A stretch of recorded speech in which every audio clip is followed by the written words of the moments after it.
anybody who has not heard about the prison break out there in New Orleans, you must be living under a rock. That's all I have to say.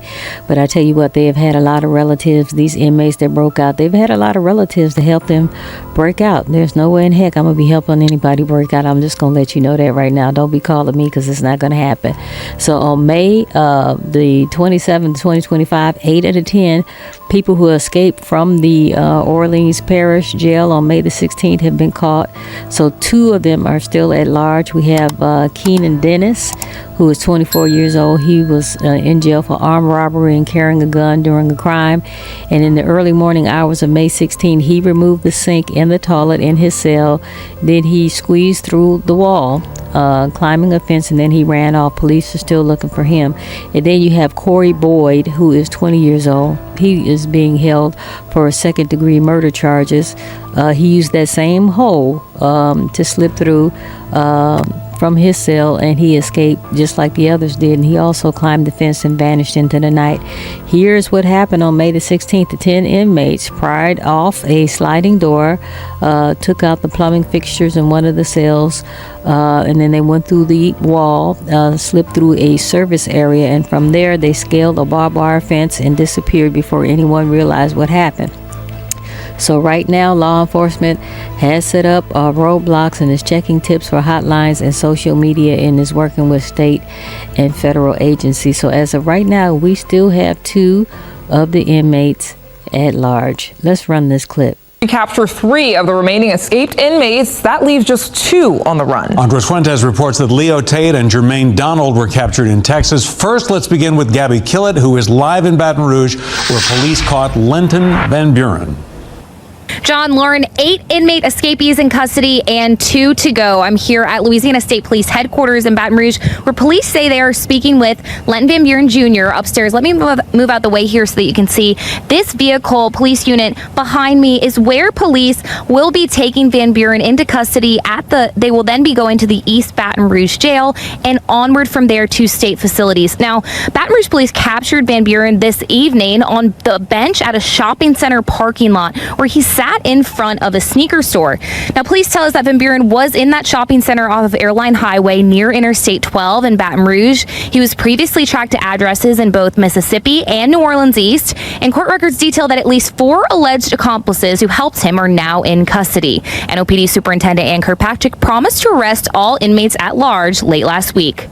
These people are going to be caught. That is a given. The timing of that may change depending on if people have left the closer area. Obviously, all the attention is here. All of the manpower and resources in an intense form is here within the city and our region. Now, 18-year-old Patricia Van Buren and 27-year-old Tyshania Randolph were the latest accused of helping Van Buren evade law enforcement by bringing him to a home in Mississippi. 2 others, Linton Van Buren Sr. and Angel McKee, were also arrested in connection with aiding and abetting Van Buren. Police say they housed him in the aftermath of the escape before he traveled to Mississippi. State police investigators began to track the 4 alleged accomplices from phone calls Van Buren made to one of his sisters from a jailhouse phone. He told her to be outside of the facility by 11:30 p.m. the night before the escape. Police say one of Van Buren's sisters told them she saw her brother via video call inside of the vehicle of one of Derek Grove's associates.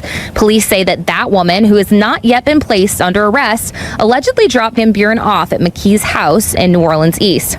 3 additional inmates are back behind bars after being on the run for 10 days. Linton Van Buren, Leo Tate, and Jermaine Donald were all arrested Monday evening. Baton Rouge police say Van Buren was arrested while sitting on a bench near a department store. He was originally incarcerated on charges of parole violation, possession of a firearm by felon, and illegal carrying of a weapon. Less than an hour later, Leo Tate and Jermaine Donald were captured together during a traffic stop in Walker County, Texas, just north of Houston. Tate was originally incarcerated on charges of burglary and illegal carrying of a weapon. Donald has a long criminal history, but most recently was charged with second-degree murder back in December of 2023. The U.S. Marshal's Office says tips help police track them down. They were ultimately captured via a traffic stop with support from our U.S. Marshal's Office in both southern Texas and northern Texas, and local law enforcement in Texas were able to stop their vehicle and apprehend both Tate and Donald. Multiple law enforcement agencies assisting in massive search efforts for days after 10 inmates escaped from the Orleans Justice Center. I think there is some relief, but the last two out are very dangerous as well. So we're not going to give a total sigh of relief till all of them are back in prison. With 8 back in custody, now 2 inmates, Derek Groves and Antoine Massey, are still on the run. State police say the same efforts from law enforcement will continue until they find them. Mr. Massey, like I've said before, has a pending rape charge in St. Tammany Parish, as well as other charges in Orleans Parish. And Mr. Groves has been convicted of multiple murders. So there is concern for public safety, and these inmates need to be captured as soon as possible. On one of the biggest jailbreaks in Louisiana's history, 10 prisoners escaped from a New Orleans jail more than a week ago. We all remember that. And it's been a while since any of them were recaptured. But law enforcement has been arresting people accused of helping the escapees. Katie Weiss has more on the search for the missing men. 5 of 10 escaped inmates are still at large, more than a week after breaking out of this facility by climbing through a hole they dug out behind a toilet. And more arrests over the weekend. Police say at least 9 people are charged with helping the prisoners escape or evade authorities, including a jail plumber, Sterling Williams. He's accused of turning off the water before the inmates ripped the toilet from the wall.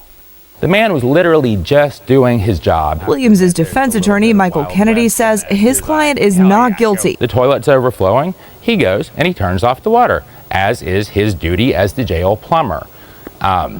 And that was the end of his part of this. As the manhunt continues, we got a behind-the-scenes tour of how AI is playing a major role. We've already helped find 2 of the subjects. Brian Lagarde runs a nonprofit called Project NOLA, a network of 200 facial recognition cameras in New Orleans.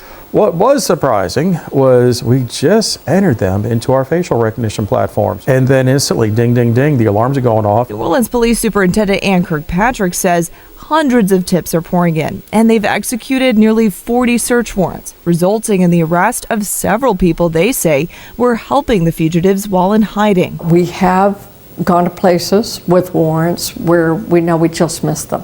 The person in charge of the jail, Orleans Parish Sheriff Susan Hudson, is coming under fire for security failures and her handling of the investigation. I'm not out to finger point, I'm out with a mission. They hate you. You're gonna die.